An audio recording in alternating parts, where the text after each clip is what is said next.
साथियों नमस्कार प्रणाम। शिक्षा के दीवाने के नए एपिसोड में आप सभी का बहुत बहुत स्वागत है।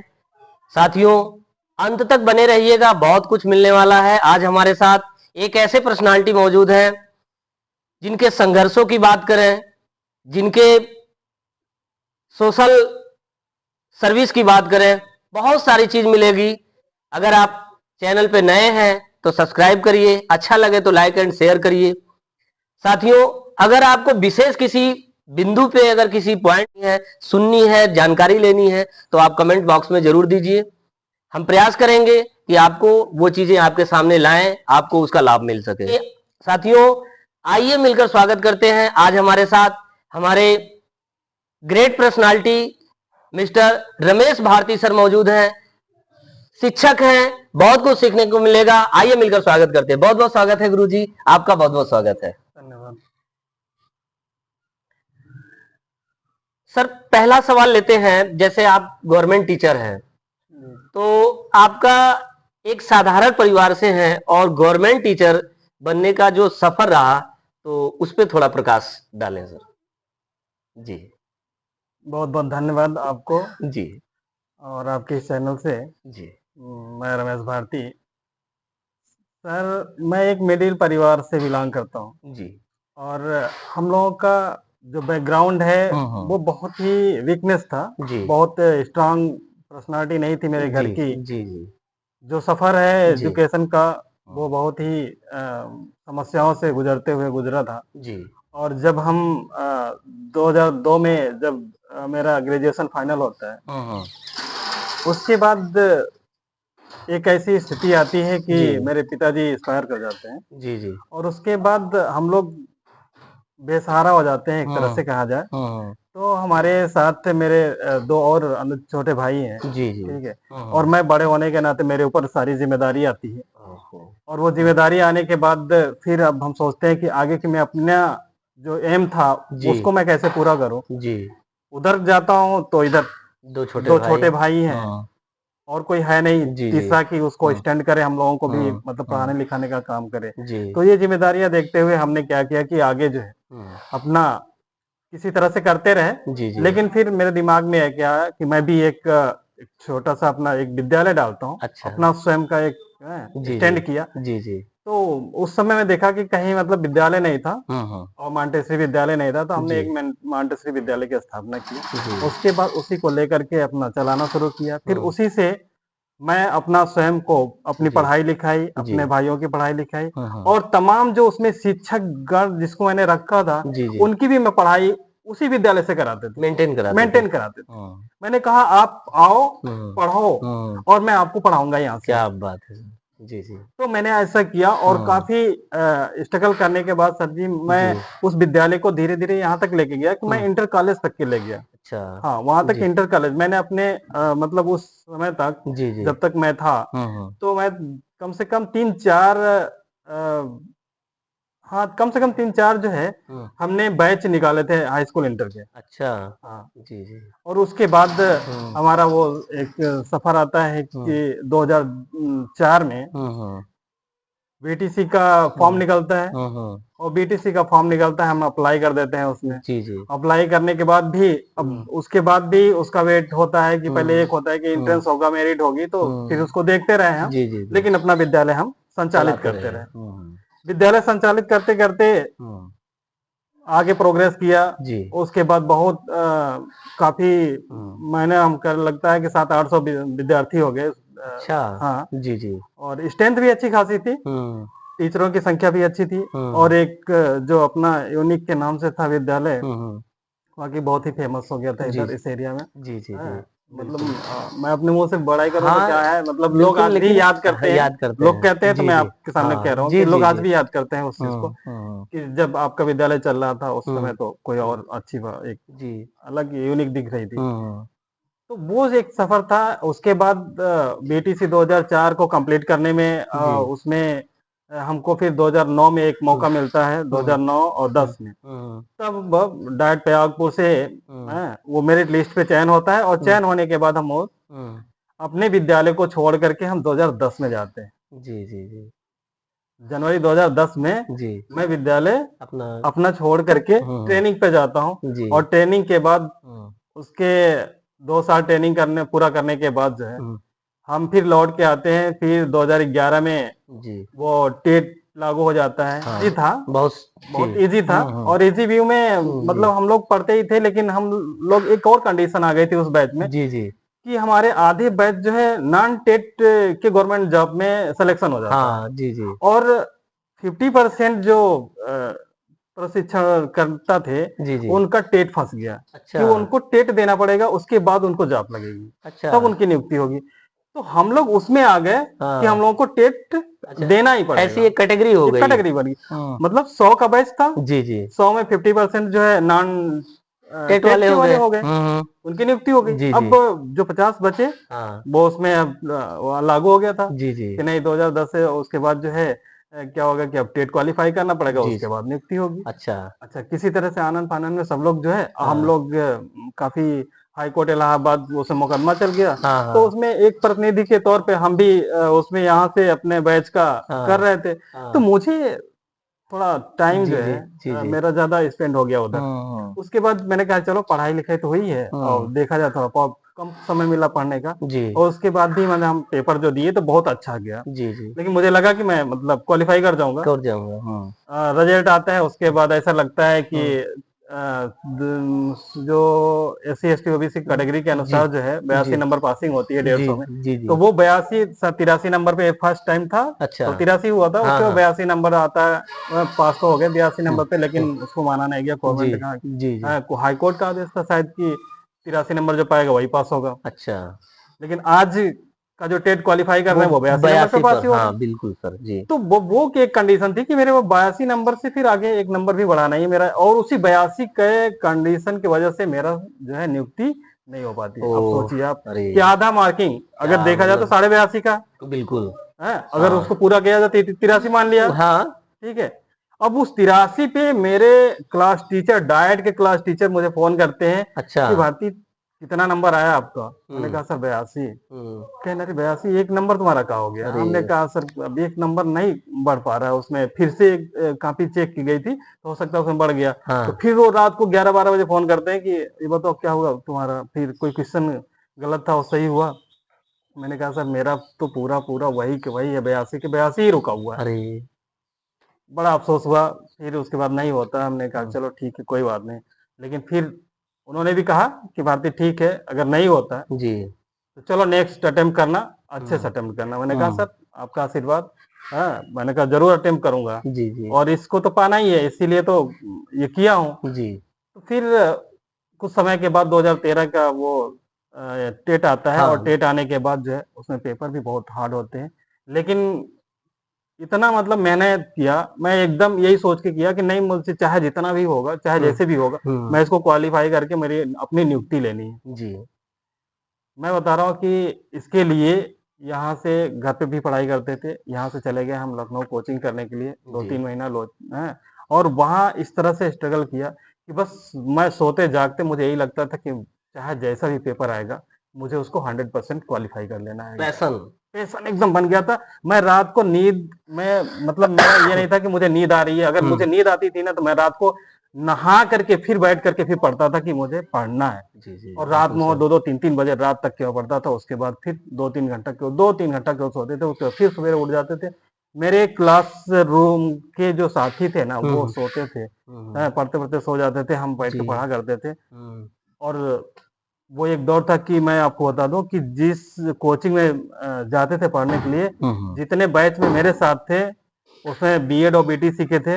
जी यहाँ तक कि जो मैडम एक पढ़ाती थी ना हम्म सर, वो भी टेट का एग्जाम दिया था उन्होंने 2013 में। अच्छा और जब रिजल्ट आया ना तो मुझसे मुलाकात होती है तो बोला कि आपका क्वालिफाई होगा। मेरा हाँ मेरा तो हाँ, हो गया, जी कहीं मेरा नहीं हुआ। अरे और उस बैच वो में केवल मात्र 3 बच्चे जो है, हम्म केवल 3 बच्चे से सर सिलेक्शन हुआ था, मतलब क्वालिफाई किए हाँ थे हाँ टेट जी 2013 का। जी जी हाँ, उसमें एक आप हाँ थे उसमें एक हम भी थे। जी और वहां से आते हैं उसके बाद 2014 में मेरी नियुक्ति होती है। जी जी बिल्कुल सर, कितना स्ट्रगलफुल जो है कि आपकी ये जो एक साधारण परिवार से और गवर्नमेंट टीचर तक का, कि वाकई मतलब कोई यहाँ पे टूट सकता है कि हमारे साथ प्रकृति ने गलत कर दिया, या कोई कहता है भगवान ने गलत कर दिया, अब ये तो मेरे नसीब में नहीं है। लेकिन इसको आपने बिल्कुल एक पैशन बना करके, ये पर्सनली मैं इस चीज से भी मैं इसको सीख रहा हूँ कि किसी भी चीज को अगर हमने ठान लिया है, तो अगर प्रकृति ने नहीं दिया, भगवान कह लें नहीं दिया, तो ये कहीं ना कहीं हमारे कर्मों का ही है। अगर चाह लें तो कुछ भी हो सकता है, जहां चाहे वहां रहा है। बिल्कुल सर, बिल्कुल। क्योंकि कहा जाता है सर जी कि जैसे जो मन से और दिल से मेहनत करता है जी जी। उसको सभी लोग साथ देने वाले मिलते हैं, उसको हाँ, कहीं ना कहीं से बैकअप मिलता है, मिलता है। जी जी। वो चाहे अदृश्य हो या दृश्य दृश्य हो। हो। जी जी। बिल्कुल, ये बहुत ही सीखने वाली बात है सर। अगला सवाल आता है सर कि जैसे ये चीजें आपने मेंटेन करी, तो इसमें जैसे फादर जी का आपने चर्चा किया कि वो एक मोमेंट आया, तो और जो है कि दो भाई का आपने वो किया, तो जी कैसे इन सब चीजों को सामंजस्य आपने बिठाया, ये चीज जो है कि थोड़ा सा और मतलब कि परिवार को कैसे बैलेंसिंग आपने दिया, फिर अपने आप को कैसे आप संतुलन किए, क्योंकि एक इमोशनल भी चैलेंज आपके पास आ गया, और एक तरीके से मेंटल भी, फिर इधर एजुकेशन भी आपको डेवलप करना पड़ता था। तो इस चीज को आपने कैसे जो है कि हैंडलिंग किया, इस चीज जो है आपने कैसे पार किया? जी। स्टार्टिंग तो मैं सर अपने दोनों छोटे भाई को, हम्म। जब हम 9th में सर्वोदय इंटर कॉलेज में पढ़ने गए, जी। जभी से लेके उन लोगों को गया, अच्छा। वो कक्षा 6 में थे तभी से मैं उनको अपने साथ लेके चला गया, अच्छा। और मैं वहाँ रूम लेकर के हाँ पढ़ता था हाँ हाँ। मिपुरवा में। और उसके बाद उन दोनों भाइयों को भी पूरा देखभाल, बनाना, खिलाना, स्कूल भेजना, सारा काम मतलब शुरू से ही करते थे। जी। और यहाँ से लेकर के उनको इंटर तक के, ग्रेजुएशन तक के जो भी अच्छा। पढ़ाने लिखाने का हाँ हुआ, हाँ। अपने छोटे भाई को बीएड कराया, एक को क्या नाम है कि फिर किसी तरह से जब जॉब में आने के बाद जो है, या घर की खेती बाड़ी में थोड़ा सा हिस्सा जी जी। हाथ बटाते थे। हम्म। तो इस तरह से सामंजस्य बैठा करके जी जी। उन दोनों भाइयों को लेके चले। फिर जॉब मिलने के बाद एक भाई को मैंने अपना वहाँ बिजनेस करा दिया, अच्छा। जिसने जो है आरओ प्लांट लगा दिया, आरओ जी फैक्ट्री, जी। जी जी। उसमें वो हाँ। सब काम हो गया। हाँ। फिर अपनी 2 दुकानें थी मार्केट में, उसको हम्म। अपना सेटल कर दिया। हम्म। और एक जो सबसे छोटा वाला था मेंटेन करने के लिए, उसको बीएड वगैरह कराया, सुपर टेट टेट सब क्वालिफाई हुआ, लेकिन उस मेरिट में कहीं चूक हो गई, जी जी। जो नहीं हो पाया। हम्म। तो अभी तक तो इसी तरह से सामंजस्य हाँ। बैठा करके मैं लेके चल रहा हूँ सबको बिल्कुल सर, साथ ये लेके। पूछने का मकसद मेरा ये था कि जी कभी-कभी क्या होता है कि जैसे अगर पिता की छाया हट गई, जी जी। तो बड़े भाई लोग कभी-कभी डिसबैलेंस हो जाते हैं, और वो ये कि यही पॉइंट दे देते हैं, अरे पिताजी अब नहीं रहे, तो भाइयों को हम कैसे कर पाए, हमारा खुद का प्रॉब्लम था। लेकिन वो पर्सनली आपसे सर सीख सकते हैं कि जिस तरह से आपकी शिक्षा भी चल रही थी, पढ़ाई, आप अपनी सेल्फ को डेवलप के लिए चल रहे थे, तब तक भाइयों की जिम्मेदारी मिली, तो इसलिए मेरा पूछना का सवाल का मकसद यही था। तो आपने वो चीज को आपने बताया, ये बिल्कुल सीखने वाली बात है। अगला सवाल आता है कि ये पेनफुल संघर्ष को आपने किससे पार किया, ये तो आपने बता दिया। एक सर सवाल और आता है कि हम लोग जानते हैं और इसको सुने भी हैं और जानते भी हैं कि आप सोशल वर्क भी करते हैं, और बहुत अच्छी तरह से, बहुत ही युवाओं पे आपका नाम होता है। तो ये इसके पीछे आपका क्या उद्देश्य रहता है, इस पे थोड़ा प्रकाश सर पड़ जाए आपका। सोशल, जैसे समाज से जुड़े हुए व्यक्ति, जैसे जी। एक कहा जाए कि हम जहाँ बैठे हैं, हाँ। ये धरती ही और यहाँ का जो वातावरण है ना, जी।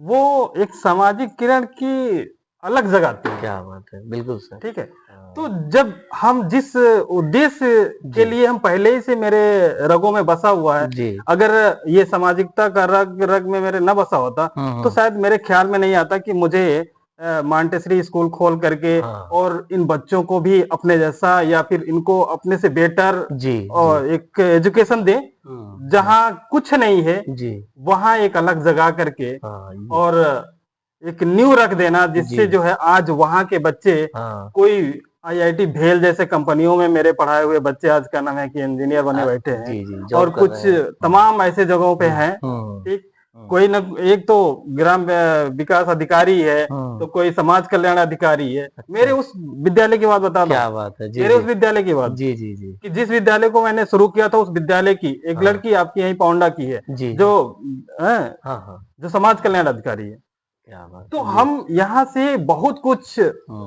अगर कहा जाए सामाजिक दृष्टि से, तो मैं आज भी यही चाहता हूँ कि मेरे जितने भी इर्द गिर्द के जितना भी बच्चे हैं, युवा हैं, जो हैं, जी जो मुझे सुन रहे हो या मुझसे जुड़े हुए लोग जी हैं, जी मैं जी सबके लिए यही कोशिश करता हूँ कि सभी लोग सबसे पहले शिक्षा ग्रहण करें, जी, तभी जागरूकता होगी। तभी जागरूकता होगी जी। और जागरूकता होने के लिए हम जिस उद्देश्य के लिए, सामाजिक कार्य करने के लिए भी अगर हम निकलेंगे ना, तो जी मुझे ज्ञान अर्जित करना पड़ता है कहीं ना कहीं से, जी और तभी मैं दूसरे को शिक्षा दूंगा, तभी मैं बताऊंगा कि नहीं, आप ऐसे रास्ते पे चलो। मैं कहता हूं कि अगर मैं बाबा साहब को ना पढ़ा होता, मैं ज्योतिबा फूले को ना पढ़ा होता, मैं साहू जी महाराज को नहीं पढ़ा होता, जी, तो शायद मैं उनके विचारों को पढ़ बिल्कुल करके बिल्कुल अगर सही। पढ़ा हूं, थोड़ा बहुत जानता हूं, जी तभी तो मैं अब दूसरे को बता सकता हूं कि नहीं, जी अगर मुझे कुछ करना है, अगर मुझे सीख लेनी है, तो आप बाबा साहब से सीख ले लो, जी हर मायने में सीख ले लो, हाँ चाहे शिक्षा से ले लो, समाज से ले लो, चाहे किसी भी धर्म से हाँ, ले लो आप, अध्यात्म से ले लो, किसी से अदार्थ भी। ले, किसी भी तरीके से ले लो आप। जी तो जी उस तरह से कि एक सोशल वर्क जो है हमारा समाज, क्यों हमारा समाज अगर बाबा साहब को अपना आइकन समझता है, अगर समझ ले, तो वो बता रहा हूं कि इस पूरे ब्रह्मांड की मैं बात कर दूं जी जी कि वो सर्वोपरि होगा।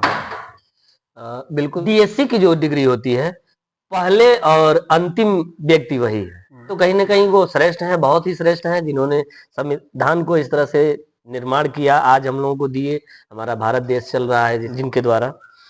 अगला सवाल एक आता है कि जैसे आप गवर्नमेंट टीचर हैं, तो आज बहुत सारे साथी होम ट्यूशन भी पढ़ाते हैं, किसी प्राइवेट विद्यालय में भी जाके पढ़ाते हैं, कुछ सरकारी हैं, अर्ध सरकारी हैं।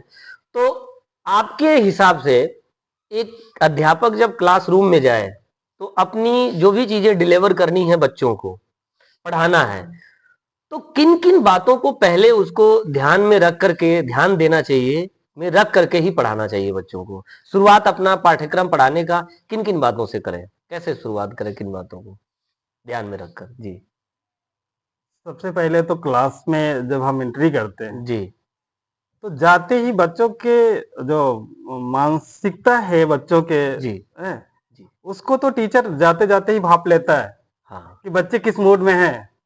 बिल्कुल बिल्कुल ठीक है, जी जी अगर बच्चे किस मूड में हैं, हाँ वो अगर आकलन कर लिया, तो अपना सामंजस्य और बच्चों के बीच का सामंजस्य बैठाने में उसको देर नहीं लगेगी, क्या जी और जी कंसंट्रेट बनाने में उसको हाँ बहुत ज्यादा समय नहीं लगेगा, हाँ और इस तरह का माहौल पैदा कर देगा कि बच्चे जब जी टीचर की बात सुनने लगेंगे, इतना इंटरेस्ट के साथ हाँ, सुनेंगे, रुचिकर हो जाएगा। रुचिकर हो जाएंगे।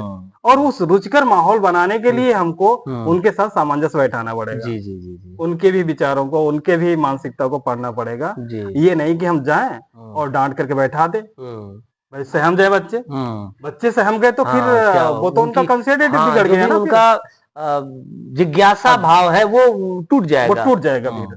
तो किसी भी चीज को, किसी भी टॉपिक को आप लो, उस टॉपिक से संबंधित उन बच्चों को अपने से पहले वातावरण से मिलाइए। जी जी जी ठीक है, हाँ हाँ और जब वातावरण से आप मिलाएंगे ना, जी तो जी ऑटोमेटिक बच्चे आपसे घुल मिल जाएंगे, हाँ और आपकी बात को बहुत ही केयरफुली, मतलब केयरफुल करेंगे, मतलब केयर ध्यान, बहुत ही जी जी ध्यान से जी देंगे। जी ठीक है, और जी जो चीजें आप उनको बता दोगे ना, हम्म और थोड़ी देर बाद आप पूछोगे, तो तुरंत बिन मतलब लिखे क्वेश्चन आंसर लिखे हुए याद किए जी। नहीं, जबानी आपको बता देंगे। अच्छा सर, इसका मतलब कि ऐसा ही कुछ रहता था पहले, जब दादी वगैरह जब कहानियां सुनाती हाँ, थी, तो बच्चे जिद करते थे कि एक तो कहानी सुना दो हाँ, दादी, ऐसे कुछ बोलते थे। तो इसका मतलब कि वो पहले माहौल को, जिस जिस चीज को वो सुनना चाहते हैं, उन दादी लोग पहले जान जाती थी कि ये कौन सा कहानी सुनना चाहता है। और ये चीज अगर एक अध्यापक अपने बच्चों के लिए पहले मानसिकता अगर जान ले कि ये किस मूड में है, और पहले वो रुचिकर बना ले क्लासरूम को, उसके बाद वो चाहे किसी भी सब्जेक्ट को अगर डिलीवर करते हैं, पढ़ाते हैं, तो वाकई बच्चे जो है कि सीखेंगे, बहुत अच्छी तरह से बहुत पढ़ेंगे। बहुत बहुत धन्यवाद सर। एक अंतिम प्रश्न आप लेना चाहेंगे क्योंकि आपका जो यहाँ तक की जो लाइफ है बहुत ही संघर्षपूर्ण है। तो आज के समय के युवाओं को आप क्या संदेश देना चाहेंगे, क्या मैसेज देना चाहेंगे? जी सबसे पहले तो मैं इनसे, उन युवाओं से यही कहूंगा जी कि आप जिस काम को करो उसमें इतना मन लगा के करो जी कि सफलता आपके कदम चूमे। जी और जब आप मन लगा के काम नहीं करोगे तो आज का दौर एक रेस है, जी और जितनी तेज आप दौड़ोगे उतने ही आगे फाइट करना पड़ेगा आपको। अगर आप रेस में कम हो गए जी तो फिर आप कहीं के नहीं रह जाओगे। जी ये इस बेरोजगारी के दौर में सबसे जरूरी है जी कि जिस तरह की शिक्षा व्यवस्था हमारी है, हाँ उस शिक्षा व्यवस्था पे आप डिपेंड न होकर के सेल्फ डिपेंड होइए कि मुझे कितनी ज्यादा मेहनत करनी है। जी अगर आप उतने ज्यादा से ज्यादा मेहनत करेंगे आप, जी तो आप किसी कंपटीशन में हाँ अच्छे अटेम्प्ट कर सकते हैं। वरना जो भी जी जी आज का समय है, हाँ और जिस तरह की, अब मुझे बहुत ज्यादा एक्सप्लेन करने की जरूरत नहीं है, जी जी बिल्कुल बिल्कुल वो हर व्यक्ति जानता है कि हाँ किस तरह का आज का युवा पीढ़ी किधर मूवमेंट कर रहा है। हाँ पर अगर उसको सही दिशा में मूवमेंट करना है तो स्ट्रगल करना पड़ेगा उसको, अपने आप के लिए अपना आप को संवारना है अगर, जी जी तो उसे बहुत ज्यादा मेहनत करना पड़ेगा। और उनके प्रति जो मैं ये देख रहा हूँ कि बहुत सारे जगहों पे इधर उधर युवा जो है अपना टाइम वेस्ट कर रहे हैं, वो टाइम ना वेस्ट करें, वो अपने जिंदगी के लिए कुछ अच्छा बनाने के लिए जी कुछ अच्छा मेहनत करें। जी जी जी जब वो अच्छे बनेंगे जी तो उनके आने वाली पीढ़ियां भी अच्छा बनेगी, उन्हीं की जी नकल करके उनके आगे बनेगी। आगे बनेगी अगर नहीं करते हैं तो वो तो अपना फिर बेकार कर रहे हैं, लेकिन आने वाली पीढ़ियों के लिए भी कुछ दे के नहीं जाएंगे।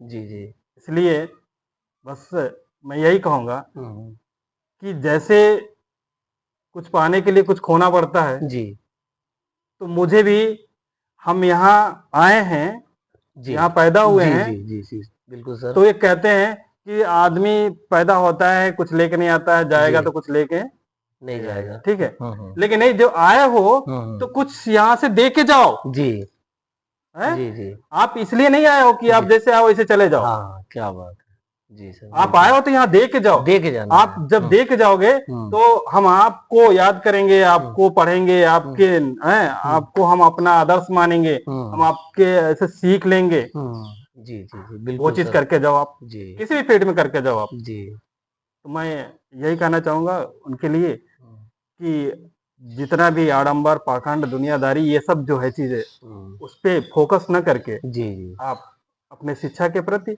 अपने लाइफ के सचेत के प्रति जी जी मुकाम हासिल करने की जी कोशिश करें। यही मेरा एक थोड़ा सा इसमें और ऐड करेंगे सर, क्योंकि एक सवाल आ ही जाता है इसमें। जैसे आपने बिल्कुल जबरदस्त मेहनत करने की एक संदेश दे दिया युवाओं को, क्योंकि आज का समय जो है, जो कंपटीशन का जो टाइम है, तो बिल्कुल अलाउ नहीं करता है कि इधर उधर जाए। लेकिन इसमें एक बात और आती है कि जैसे जैसे आज के ही एपिसोड से ही आपके द्वारा अगर किसी ने ये ठान लिया कि बिल्कुल एक सफल होकर के सर ने अगर ऐसी गाइड कर दिए, तो आज से मैं जरूर कुछ बड़ा करूंगा। मान लेते हैं कि उन्होंने उसने ठान लिया, एक लक्ष्य बना लिया। लेकिन अब उसके जैसे हर बच्चे के दो चार दोस्त होते हैं, वही पुलिया वाले, वही मोबाइल रील वाले। अगर एक ने ठान लिया और मान लें कि उसके जो भी दोस्त हैं उन्होंने कोई लक्ष्य नहीं बनाया, अब होता क्या है कि उसका वहां पे एक खींचातानी जो है कि हो जाता है कि कैसे उन साथियों के साथ कैसे तालमेल बनाए और अपने लक्ष्य को कैसे रहे। इस बीच में उस बच्चे को क्या करना चाहिए, ये एक सवाल आता है।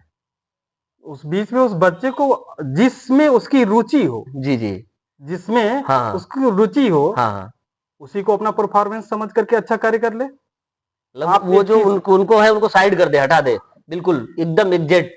जब आप नहीं हटाओगे, उनके साथ चलोगे, तो आप तो घून के साथ, गेहूं के साथ घून भी पीसा पीस जाता है जाएगा, ना, वो लक्ष्य धरा का तो धरा वो ही तो रह धरा के जाएगा। धरा रह जाएगा हाँ, आपका। यही बात सर।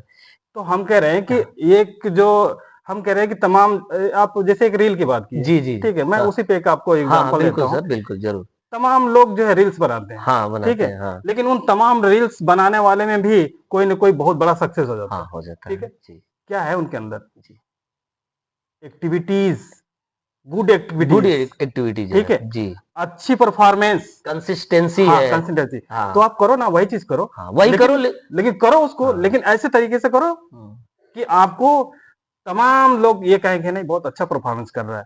बिल्कुल झोंक दो अपने आप को पूरी लगा तरह दो। से। आप तमाम उदाहरण ले लो, बहुत सारे लोग बिग जी बॉस तक पहुंच गए जी खाली जी जी, रील बनाते बिल्कुल बनाते बिल्कुल बिल्कुल सर। हैं।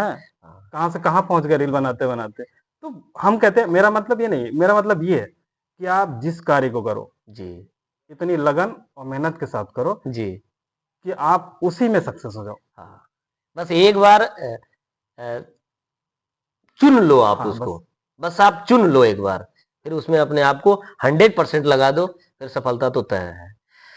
बहुत ही जबरदस्त, बहुत एनर्जेटिक ये एपिसोड रहा सर, बहुत ही अच्छा लगा। कहते हैं जो थक कर ना रुके वही बाजीगर होता है, जो झुके नहीं मुश्किलों से वही सिकंदर होता है। जो थक कर ना रुके वही बाजीगर होता है, जो झुके नहीं मुश्किलों से वही सिकंदर होता है। सफलता इंतजार नहीं करती साथियों, सफलता इंतजार नहीं करती साथियों, हर पल को पकड़ना एक हुनर होता है, हर पल को पकड़ना एक हुनर होता है। तो ये थे हमारे रमेश भारती सर, बहुत बहुत धन्यवाद सर, दिल से बहुत बहुत धन्यवाद, आपके द्वारा बहुत कुछ सीखने को मिला, बहुत बहुत धन्यवाद सर।